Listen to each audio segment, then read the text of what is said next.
Turn to our first alert weather. And really, as we talk about this, it's all encompassing right now. That concern, the temperatures are moving through, and we are so dry in here. Yeah, that's the big thing. So dry out there, Tevin. Yeah, we haven't had really any measurable rainfall. I think we actually only had about 1/10 of an inch of rainfall for the month of November. Only 3 days.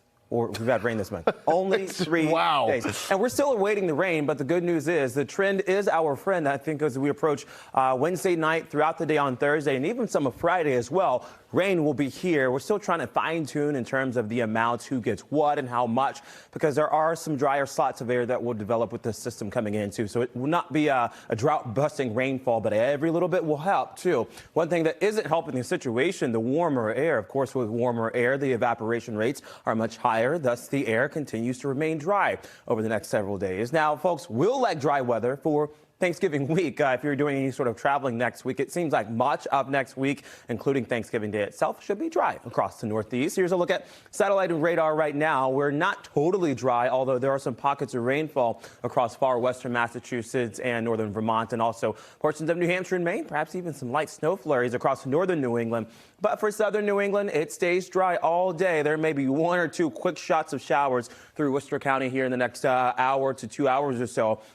After that, the air continues to collapse down in terms of the drier weather. Sunshine pours in, and highs today are in the upper 50s to low 60s at about midday into tomorrow. It's still warmer than normal. Look at this, 58 degrees for a high on Tuesday. Wednesday's at 56 degrees, and our dry skies on Wednesday. Hey, wait, what's that in the sky? It's rainfall finally on Thursday. And this is how that system will develop. It's across portions of the upper Midwest where we see it pushing through tomorrow night. And to time out some of this rainfall, by the way, for your area specifically, you can scan that QR code. It will take you to the newly renovated NBC Boston app. So as those showers are coming in first across the upper Midwest, eventually some of that cold air tries to race down too. So we really have to wait some time. This is Wednesday evening, still across Ohio, and then finally into Wednesday night and Thursday morning, we'll see this front surge forward. This will be a warm front. So again, our temperatures will likely maintain into portions of the upper 50s, maybe even low 60s as we go throughout the day on Thursday. And you'll note there's a brief drop down and then a spike back up on Friday.